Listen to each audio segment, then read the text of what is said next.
जिसे हम बेवड़ा वर्ग के नाम से जानते हैं। आज मुझे ऐसा महसूस हो रहा है कि इन बेवड़ों के माध्यम से भारत की अर्थव्यवस्था को पार लगाने के लिए जैसे बाबा भैरव स्वयं प्रत्यक्ष रूप से भारत को आशीर्वाद दे रहे हैं। अनुसूचित जाति जनजाति आयोग बनाया, उसी तरह से हमारे इन शराबी भाइयों के हक और अधिकारों को सुरक्षित करने के लिए एक बेवड़ा आयोग का निर्माण करना चाहिए। साथियों, आज बड़े ही दुख के साथ मुझे कहना पड़ रहा है कि भारत की अर्थव्यवस्था बड़े ही बुरे दौर से गुजर रही है।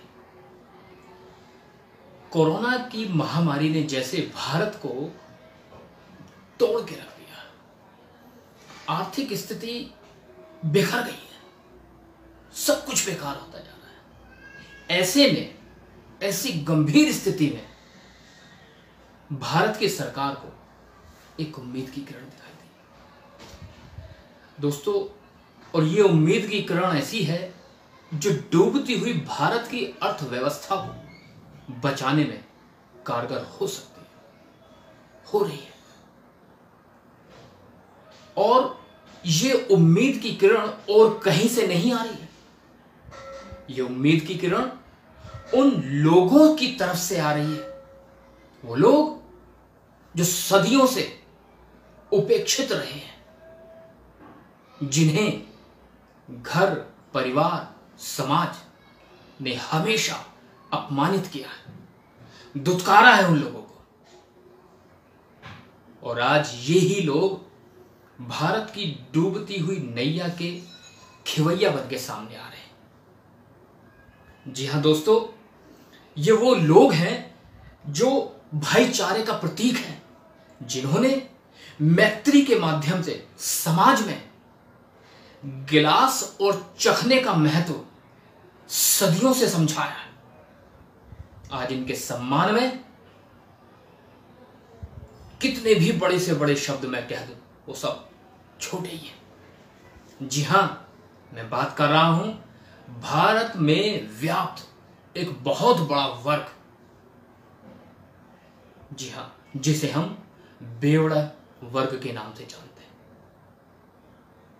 इन लोगों ने हमेशा से शराब के प्रति जो अपनी सच्ची निष्ठा, लगन और जिस नियति का अनुगमन करते हुए इन्होंने भारत में एक नई क्रांति पैदा की, आज वही लोग भारत की डूबती हुई अर्थव्यवस्था को बचाने के लिए सामने आ रहे हैं।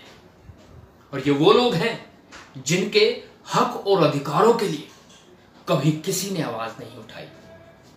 साथियों, सोचने का विषय है कि आज मुझे ऐसा महसूस हो रहा है कि इन बेवड़ों के माध्यम से भारत की अर्थव्यवस्था को पार लगाने के लिए जैसे बाबा भैरव स्वयं प्रत्यक्ष रूप से भारत को आशीर्वाद दे रहे हैं और आर्थिक स्थिति से उभरने का एक माध्यम इस बेवड़े वर्ग को ही बनाया।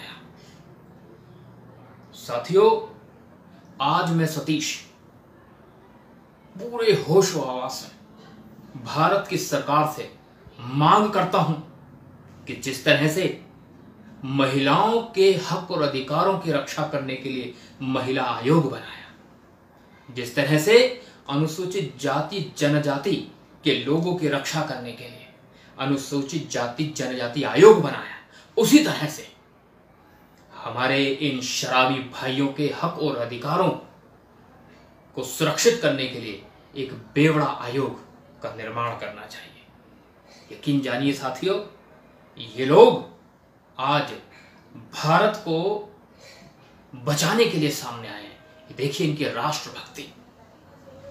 4 मई को सवेरे जैसे ही सूचना फैली, फिजाओं में रंगीन वातावरण हो गया। वो मदहोश करने वाली हवाएं जैसे अपने साथ वो मनमोहक खुशबू जो मस्तिष्क को सराबोर कर दे, ऐसी हो रही थी और लाइनें, आहा, कई किलोमीटर दूर तक जो लाइनें लगी हैं, कोई अद्धा खरीदने के लिए, कोई पौवा खरीदने के लिए आ रहा, और हृदय में जैसे वो हिलोरे उठ रहे थे, खुशी का जैसे ठिकाना नहीं रहा। 42 दिनों के बाद जो आज चांद दिखाई दिया, उस चांद ने जैसे सभी हमारे बेवड़े भाइयों को सराबोर कर दिया। और दिल्ली में 700 करोड़ रुपए की शराब एक ही दिन में बिक गई। देखिए आर्थिक व्यवस्था को बचाने का कितना महत्वपूर्ण काम किया। मैं फिर से भारत सरकार से डिमांड करता हूं, मांग करता हूं कि एक बेवड़ा आयोग बनाया जाए ताकि इन शराबियों के हक और अधिकारों की लड़ाई लड़ी जा सके। मैं उम्मीद करता हूं कि आप सब मिलकर के इन शराबी भाइयों के लिए एक आयोग की, बेवड़ा आयोग की जरूर मांग करेंगे। आप सभी से विदा लेता हूं। नमस्कार, थैंक यू।